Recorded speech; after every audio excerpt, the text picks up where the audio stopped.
Hello everyone, welcome to the Anime Recap Media YouTube channel. Please like the video, subscribe to help our channel and enjoy this full video. The scene shifts to the Infinity Castle where the upper rank 3, Akaza, is summoned. Sudden summoning could only mean one thing: an upper rank was killed by the demon Slayer Corps. From a pot comes out the upper rank 5, Jako, who pretends to feel nice for meeting Akaza after 90 years.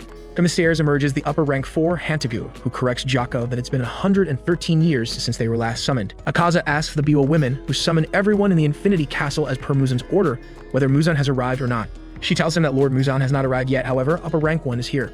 In fact, he was the first one summoned. Akaza is interrupted by Doma, the upper rank 2.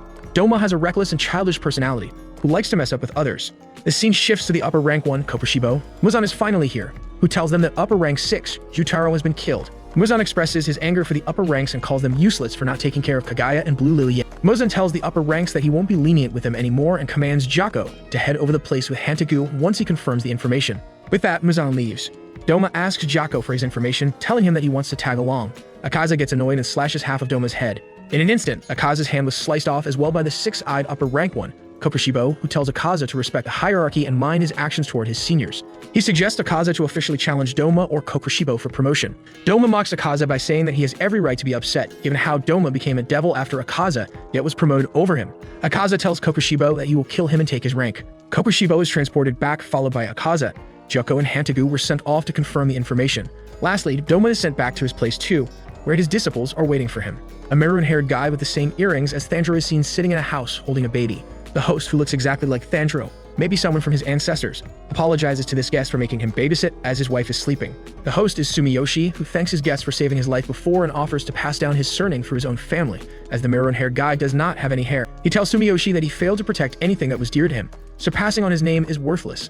Meanwhile, the dream ends as Thandro wakes up with tears in his eyes because of witnessing the sadness of that guest. Kanao notices that Thandro has finally woken up and tells him that he has been in coma for the past 2 months since his fight with Jutaro and Daki.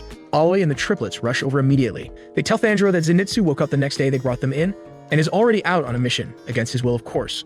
The Sound Hashira walked out of the entertainment district with the help of his wives, which was very surprising to Goto, given how injured he was.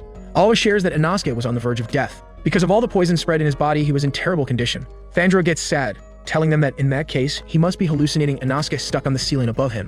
They all look up and Inosuke really is stuck on the ceiling, typical Inosuke stuff. Inosuke thanks Tampachiro for noticing him. A week later, Thandro is back on his feet while Inosuke takes on a job and sets out. Thandro starts his rehabilitation training.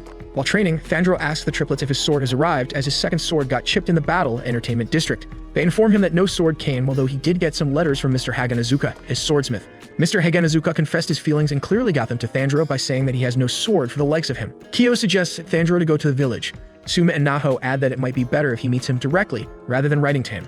He gets the approval and a Kakushi is appointed as his guide. The guide tells him to cover his eyes and ears. As Thandro has a good sense of smell, she sticks plugs in his nose as well. Moreover, Thandro will be carried on her back, as Swordsmith Village is a vital place to the course that keep its location a secret to prevent demon attack. The guide takes off Thandro's blindfold as he has finally reached the Swordsmith Village. She tells him to meet the chief first and guides him on the way to his house. Thandro thanks Kakushi for bringing him here. The echoes of his gratitude reach a pretty lady in the hot springs. This pretty pink-haired lady is the love Hashira Mitsuru Kanroji. We see a visual of her getting out of water as the scene shifts back to Thandro. The chief of village introduces himself as the smallest and the most important man of the village. He goes by the name Tekken Tekikawahara. He shares that currently Hotaru Haganazuka, his swordsmith, is missing. Till they find him, the chief suggested Thandro to enjoy his stay here and visit the hot springs that are good at healing wounds. On his way to hot springs, Mitsuri runs to Thandro and complains about the rude guy who ignored her when she said hello to him above the stairs. He tells her that dinner tonight is Matsutake rice and she is overjoyed and runs away. At the spring, Thandro gets hit by a tooth. This tooth belongs to the guy in springs with mohawk hairstyle. Thandro had seen him before and Sui told him that he is the brother of Sanemi Shinazugawa, the Wind Hashira, Genya Shinazugawa. Upon hearing his name, Genya turns around and tells Thandro to die. Thandro tries to bond with him, but he leaves. Later that night, Thandro enjoys the delicious dinner with Mitsuri, who has a pile of empty bowls in front of her. Thandro asks why Genya is not here for dinner, and Mitsuri shares that she heard the villagers saying that he never takes meals. They decide to bring rice balls to him. Thandro asks why she became a Hashira. Her face turns red, and she discloses that she wants to find the gentleman with whom she will be spending eternity. To find someone strong, she thought of Hashiras. To get in touch with a Hashira, she became one herself for easy access, as coming across Hashiras is very rare. Genya was not in the room while Kakushi informs Mitsuri that her sword is ready. Mitsuri tells Thandro that she will be leaving during the night and they might not live to see each other again, but let's fight the good fight. She praises him for fighting an upper rank and surviving. Thandro responds that he will work hard to become strong enough to defeat Muzan This makes Mitsuri and Kakushi skip a heartbeat. Before leaving, she tells him that there's a secret weapon in this village that will make him stronger, so try to look for it. The next morning, after having a delicious breakfast, Tanjiro sets out to find the weapon. In the forest, he sees the Miss Hashira Muchiro Tokido, which is trying to take the key from a kid, whereas the kid refuses to hand it, saying that his ancestors made it and is precious to him. Tanjiro notices someone else behind the kid as well, a maroon-haired swordsmith with the same earrings as Tanjiro.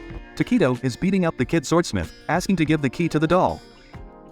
Ataro hides nearby and hears Tanjiro standing up for swordsmiths as he says that without them demon slayers wouldn't have the swords needed to kill demons and that they in fact need each other. Tokido says he is bored of the conversation, knocks him out and leaves. After he wakes up, the kid thanks Tanjiro for helping him but says he ended up giving the key so Tokido could leave. They talk about Yurichi Type 0, the prototype of an actual demon slayer that needs a key to operate. They hear fighting and run to find Tokido training with Yurichi, who has 6 hands. Tanjiro finds the doll familiar but can't remember why.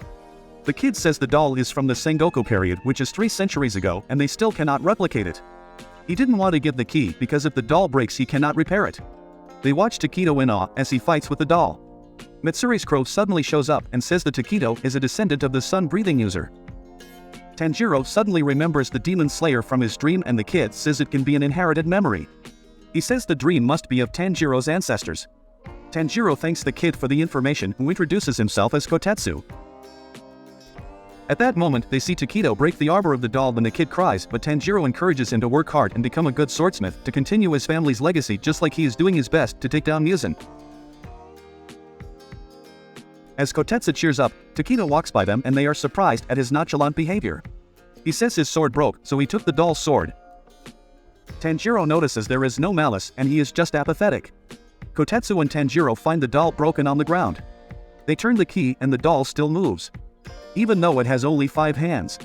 Angry, Kotetsu says he will work hard and help Tanjiro become strong and beat the Miss Tashira. The kid launches the doll at him to immediately start his training. Over the next few days, the doll keeps beating him up and Kotetsu either curses the doll or Tanjiro to fight better. He berates Tanjiro every day and doesn't give him any food or water but helps him a lot to improve his fighting skills. One day, he blacks out. His defense is weak but he still gets a hit in and Kotetsu gives him food. Tanjiro can finally smell which way the doll is going to attack. He leaps and is about to cut its head but stops as he doesn't want to break the doll. Kotetsu cheers him and says he will work hard to fix the doll and that Tanjiro should just complete his training and finish the strike. Tanjiro slices off the doll's head and his sword is revealed to be hidden in its body. How was the video? We hope it was good. If so, please check these videos. Also, please comment down your thoughts and your suggestions for future videos. If you haven't already, please consider subscribing now to show the support to our channel. We hope to see you soon with another video right in this channel. Have a nice day.